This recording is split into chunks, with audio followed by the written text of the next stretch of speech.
be filled.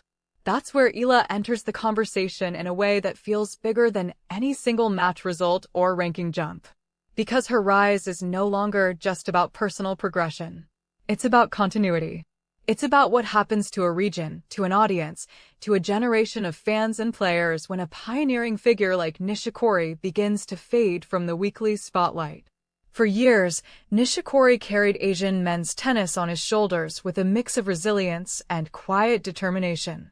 His run to the US Open final in 2014 wasn't just a breakthrough moment. It redefined expectations. It proved that players from outside the traditional powerhouses could not only compete, but push deep into the biggest stages. That kind of impact lingers. It reshapes pathways. But tennis, like any sport, is relentless in its forward motion. There are no pauses for legacy. When Nishikori announced his latest step away from full-time competition, it wasn't just a personal decision. It marked a transition point for the sport's global narrative. And suddenly, the spotlight doesn't disappear. It shifts. Eala's journey had already been gathering momentum long before this moment. Training at the Rafa Nadal Academy, she developed under a system that prioritizes discipline, tactical awareness, and mental endurance. But what makes her story compelling now isn't just her training environment. It's the timing. Because timing in tennis is everything. Her left-handed game gives her a natural tactical edge. It opens up angles that disrupt rhythm, especially on slower surfaces where constructing points becomes an art form. But beyond technique, there's something else that stands out. It's her composure under pressure, a trait that often separates promising players from those who can carry expectations. And make no mistake, expectations are rising. In a sport that constantly searches for its next narrative, Eala represents more than just a talented young player climbing the ranks. She represents a continuation of belief for a region that has already tasted what's possible through Nishikori's achievements. But the comparison isn't about style or results. It's about significance. Nishikori's impact was built over years of consistency, fighting through injuries, adapting his game, and proving that he belonged among the elite. Eala's impact is still forming, still evolving. Yet the context around her has changed dramatically. Before, she was a promising prospect. Now, she's something more essential.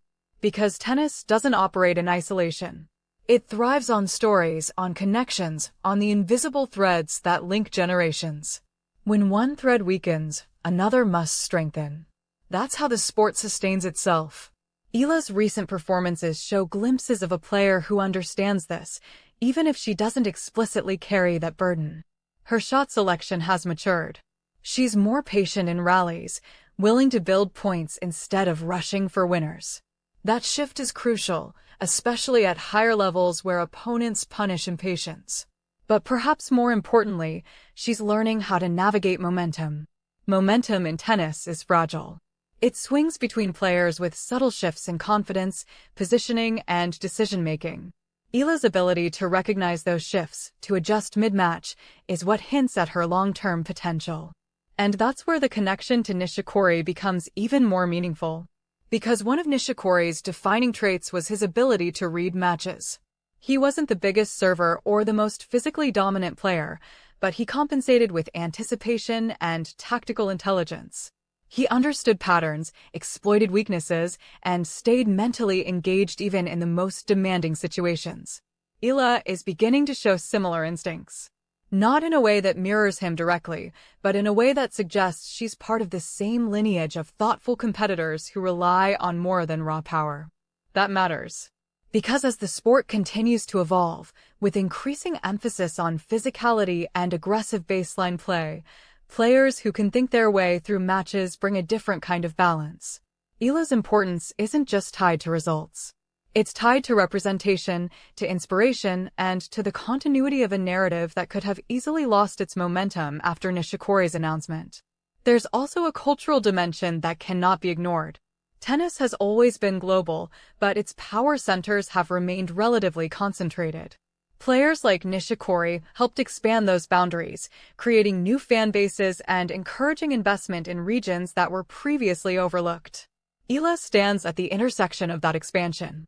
Her presence on the tour brings attention to Southeast Asia in a way that feels organic rather than forced. It's not about marketing. It's about genuine connection. Fans see themselves in her journey, in her challenges, in her progress. And that kind of connection is invaluable. It fuels interest. It builds communities. It creates the next generation of players who believe they belong on the same courts as the sport's biggest names. But with that comes pressure. And pressure in tennis is relentless. Every match becomes a test not just of skill, but of mental resilience. The expectations grow quietly at first, then suddenly they're everywhere. Every loss is analyzed. Every win is amplified. The margin for error feels smaller. How Eala handles that pressure will define the next phase of her career. So far, there are encouraging signs. She doesn't rush between points. She takes time to reset, to focus, to stay present. Those small routines are often overlooked, but they form the foundation of mental stability on court. Her body language remains composed, even when matches become tight. That's not accidental. It's a learned behavior, a reflection of the environment she's been training in. But the real challenge lies ahead. Because stepping into a larger role in the sports narrative is different from simply improving as a player. It requires a different kind of awareness, a different level of consistency. And yet, there's an opportunity here that feels unique. Nishikori's announcement didn't just signal an ending. It created space for new stories to emerge, for new connections to form. Eala is perfectly positioned to become one of those stories, not because she's replacing anyone, but because she's continuing something that matters. Tennis thrives on continuity. It needs players who carry forward the energy, the inspiration, the belief that the sport belongs to everyone, regardless of geography. Eala embodies that idea in a way that feels authentic. Her journey is still unfolding, still uncertain in many ways. There will be setbacks. There will be matches where things don't go as planned. That's inevitable. But the broader significance of her presence has already grown. Because in the wake of Nishikori's announcement, the question wasn't just about who would win the next tournament or climb the rankings. It was about who would carry the narrative forward, who would keep expanding the sport's reach. And right now, Eala is part of that answer. Not as a finished product, but as a developing force whose importance extends beyond immediate results. Her matches now carry a different weight. Not just for her, but for the audiences watching, for the young players dreaming, for the regions seeking representation.